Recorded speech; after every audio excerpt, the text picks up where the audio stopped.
Differential equation के lecture number 31 में आज हम पढ़ेंगे विचित्र हल या सिंगुलर सॉल्यूशन।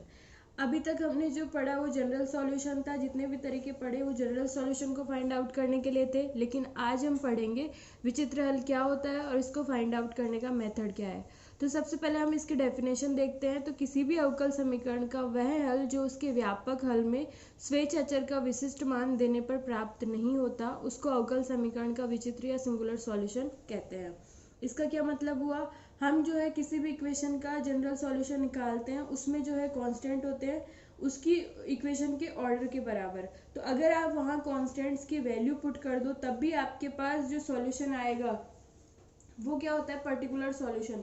लेकिन पर्टिकुलर सॉल्यूशन जनरल सॉल्यूशन के अलावा भी इक्वेशन का वो सॉल्यूशन जो सॉल्यूशन तो है इक्वेशन का, लेकिन उसका जनरल सॉल्यूशन से कोई लेना देना नहीं है, उसको हम जनरल सॉल्यूशन से डिराइव नहीं कर सकते, ऐसे वाले सॉल्यूशन को हम कहते हैं विचित्र हल या सिंगुलर सॉल्यूशन।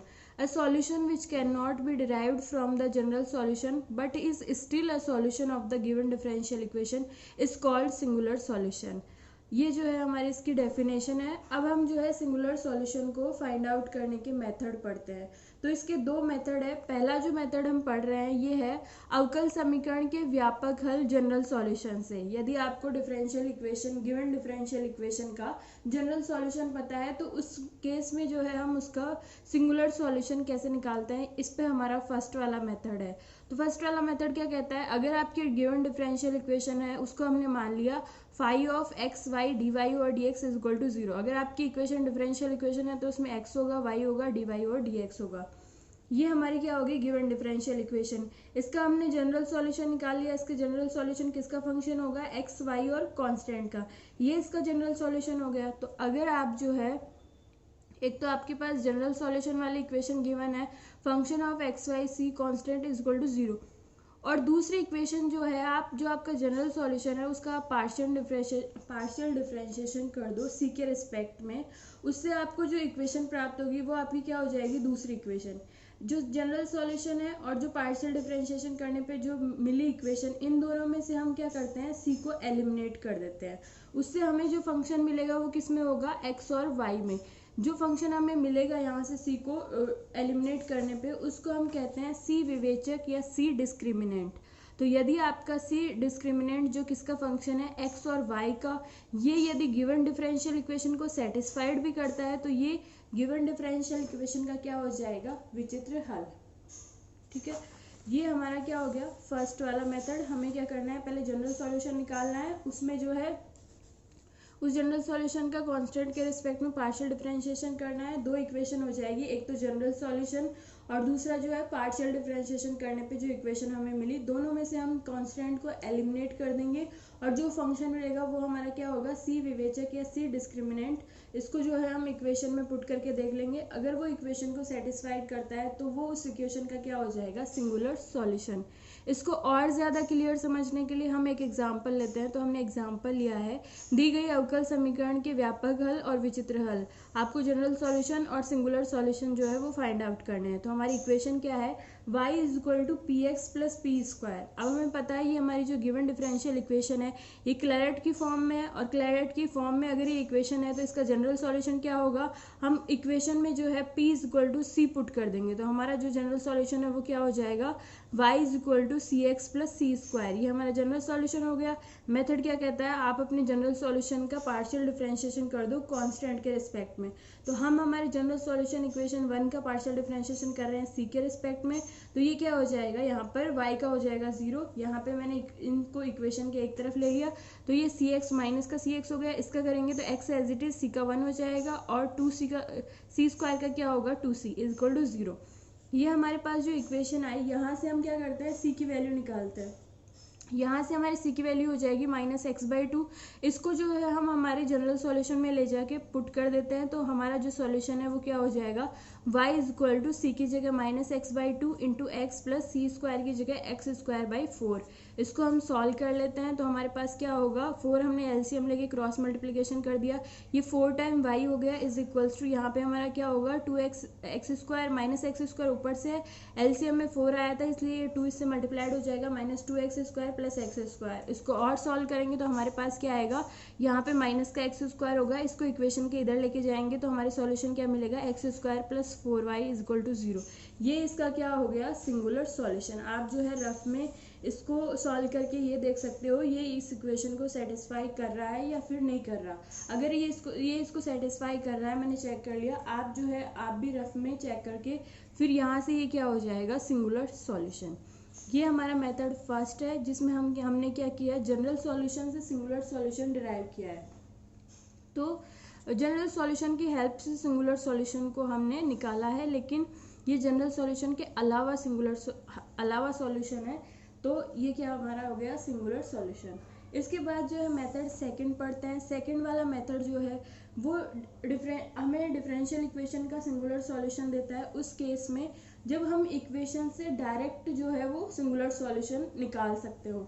तो इस मेथड में हमें क्या करना होता है, हमने माना हमारी दी हुई डिफरेंशियल इक्वेशन जो है वो क्या है, phi of X Y P is equal to 0। D Y और डी एक्स को हमने क्या मान लिया, स्मॉल पी। तो हमारी गिवन डिफरेंशियल इक्वेशन किसका फंक्शन होगी, एक्स वाई और पी का। ये हमारी गिवन डिफरेंशियल इक्वेशन हो गई। यहाँ पे हम जनरल सॉल्यूशन को नहीं निकाल रहे, हम इक्वेशन से डायरेक्ट जो है वो हमारा जो है वो क्या कहते हैं इसको, हम यहाँ पे हमारा जो सेकंड मेथड है वो ये कहता है कि अगर आपको जो गिवन डिफरेंशियल इक्वेशन है वो किसका फंक्शन होगी, एक्स वाई और पी का।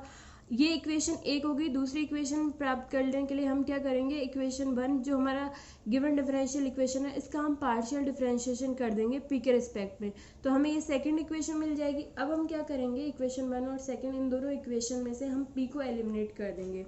इसके बाद जो हमें इक्वेशन मिलेगी वो क्या होगा, सिर्फ एक्स और वाई में फंक्शन होगा। ऐसी वाले इक्वेशन को जो हमें मिलेगी उसको हम कहते हैं पी डिस्क्रिमिनेंट या फिर पी विवेचक।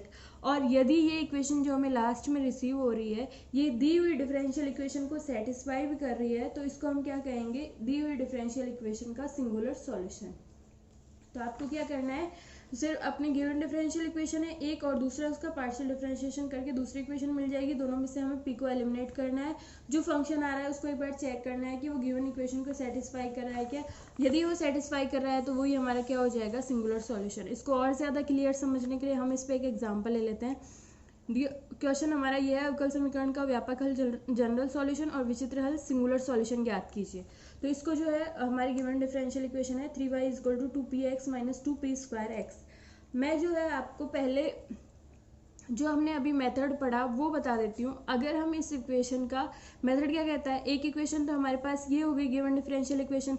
दूसरी इक्वेशन प्राप्त करने के लिए हम इसका पार्शियल डिफरेंशिएशन कर देंगे पी के रिस्पेक्ट में। तो अगर हम इसका पार्शियल डिफरेंशिएशन करते हैं पी के रिस्पेक्ट में तो ये क्या हो जाएगा, 3y का 0 is equals to 2x as it is रहेगा, p का हो जाएगा 1। तो पहली टर्म क्या मिलेगी, 2x माइनस यहाँ पे p स्क्वायर का क्या होगा 2p, ये क्या बना लेगा 4p बाई एक्स। तो हमें जो मिलेगा वो क्या होगा, 0 is equals to 2x minus 4p by X. यहाँ से हम p की वैल्यू निकालेंगे तो वो क्या हो जाएगा, एक्स स्क्वायर बाई 2। ये p की वैल्यू हमें मिल गई। ये हम वापस ले जाके हमारी गिवन डिफरेंशियल इक्वेशन में रखते हैं। गिवन डिफरेंशियल इक्वेशन क्या है, 3y is equal to 2px minus 2p square by X. तो यहाँ पे हमने रख दी 3y is equal to 2x, यहाँ पे हमने p की वैल्यू रख दी एक्स स्क्वायर बाई 2 माइनस यहाँ पे 2yx एज इट इज था और p स्क्वायर की जगह हमने क्या रख दिया, x की पावर 4 बाई 4। ये हमने कर दिया। इसको सॉल्व करते हैं, यहाँ पे तो दोनों 2 कैंसिल आउट हो जाएंगे। ये टर्म क्या बन जाएगी, एक्स क्यूब माइनस यहाँ पे 2 और 4 में क्या बचेगा 2, तो ये क्या हो जाएगा हाफ और ये पावर कैंसिल होगी, क्या बचेगा एक्स क्यूब। तो X cube minus X cube by 2 करेंगे तो क्या बचेगा, X cube by 2। Cross multiplication करेंगे तो ये क्या हो जाएगा 6y is equal to X cube. ये हमारी गिवन डिफरेंशियल इक्वेशन का क्या है, सिंगुलर सॉल्यूशन।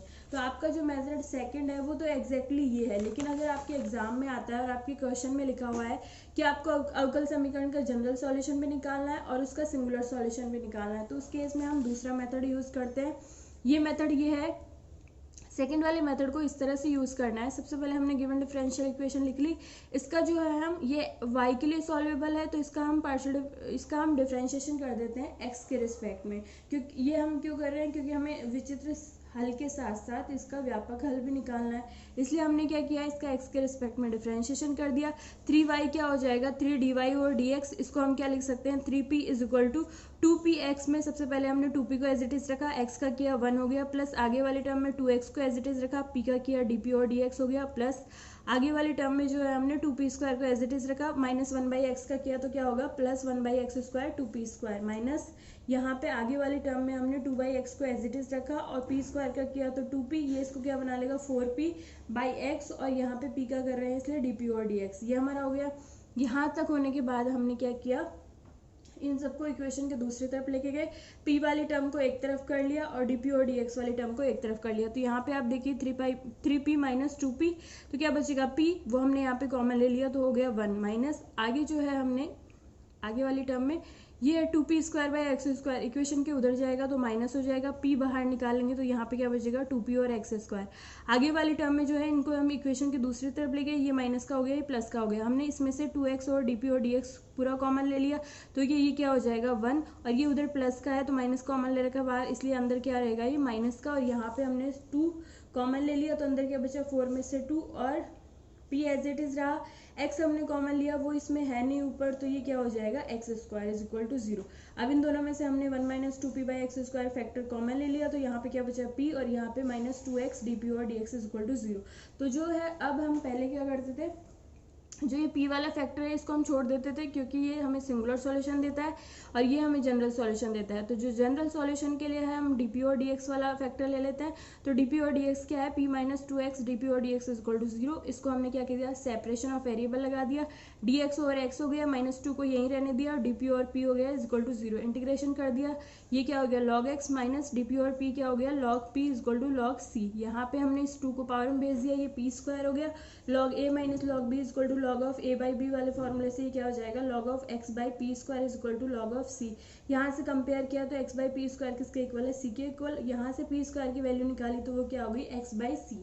अब यहाँ पे जो है हम इसको वापस ले जाके इक्वेशन में रखना चाहते हैं, लेकिन इक्वेशन में p की वैल्यू भी रखनी है और p के लिए क्या हो जाएगा अंडर रूट, जो हम नहीं चाहते, इसलिए हमने क्या किया, इक्वेशन में 3y माइनस 2p²/x को इक्वेशन के एक तरफ कर लिया और फिर इधर क्या रह गया 2px, और फिर दोनों तरफ का हमने क्या कर दिया स्क्वायर, दोनों तरफ का स्क्वायर कर दिया तो ये होल स्क्वायर इधर, और इधर 2px का स्क्वायर करेंगे तो क्या आएगा 4x² p²। अब हम जो है p² की वैल्यू रख सकते हैं क्योंकि अब हमें जो है हर टर्म में p² की वैल्यू रखनी है, कहीं पे भी p की वैल्यू नहीं रखनी। तो यहाँ पे हमने p² की वैल्यू रख दी 3y as it is plus 2x as it is, p² की जगह रख दिया x/c is equal to 4x² as it is, p² की जगह x/c। यहाँ पे 3y प्लस x कैंसिल हो गया, 2 एज इट इज है, 1/c को हमने नया कांस्टेंट नाम दे दिया c डैश। तो 3y प्लस 2c डैश का whole square is equals to, यहाँ पे ये क्या हो जाएगा x³ और 1/c को नया कांस्टेंट। जब हमने p² की वैल्यू यहाँ पे लाके रख दी और इसको सॉल्व कर लिया तो हमें मिला 3y प्लस 2c डैश का whole square is equals to 4x³ c dash. ये हमारा क्या है जनरल सॉल्यूशन, ये हमें मिल गया। अब आगे जो है सिंगुलर सॉल्यूशन निकालने के लिए हमने क्या किया, उस वाले फैक्टर को जिसमें p है इक्वल 0 रख दिया, तो ये क्या हो गया 1 minus 2p/x² is equal to 0। यहाँ से p की वैल्यू निकालते हैं तो वो क्या हो जाएगी x²/2। ये हमने p की वैल्यू निकाल ली और ये हम हमारी गिवन डिफरेंशियल इक्वेशन में वापस ले जाके रखते हैं तो ये क्या हो जाएगा 3y is equals to 2x as it is, p की जगह हमने रख दिया x²/2 माइनस अगले वाले टर्म में 2/x एज इट इज, और p² की जगह हमने रख दिया x4/4। इसको सॉल्व किया तो 2 से 2 कैंसिल हो जाएगा, ये x³ हो जाएगा, माइनस 2/4 की जगह क्या बचेगा 1/2, और एक x कैंसिल हो जाएगा तो यहाँ पे क्या बचेगा x³ माइनस x³/2 को सॉल्व किया तो x³/2 आ गया हमारे पास। क्रॉस मल्टीप्लीकेशन किया तो ये हमारे पास क्या आ गया 6y is equals to x³। ये हमारा क्या हो गया सिंगुलर सॉल्यूशन विचित्र हल। ये वाला विचित्र हल ये वाला मेथड हम सिंगुलर सॉल्यूशन निकालने के लिए कब यूज़ करते हैं, जब हमें गिवन डिफरेंशियल इक्वेशन का जनरल सॉल्यूशन भी निकालना हो। अगर आपको अपनी इक्वेशन का जनरल सॉल्यूशन नहीं निकालना, सिर्फ आपको उसका सिंगुलर सॉल्यूशन निकालना है, तो आप मेथड सेकंड को एज इट इज़ फॉलो कर सकते हो। ये हमने आपको पहले एक्सप्लेन कर ही दिया। तो ये क्या हो गया आपका वो मेथड, सेकंड वाला मेथड हमारा हो गया जिसमें हम क्या करते हैं इक्वेशन, गिवन इक्वेशन के हेल्प से ही हम क्या करते हैं सिंगुलर सॉल्यूशन निकालते हैं। तो आप जो है इस टॉपिक से रिलेटेड आपकी बुक के एग्जांपल्स और एक्सरसाइज के क्वेश्चन कर लीजिए, और अगर आपको कोई भी प्रॉब्लम है तो आप पूछ सकते हैं।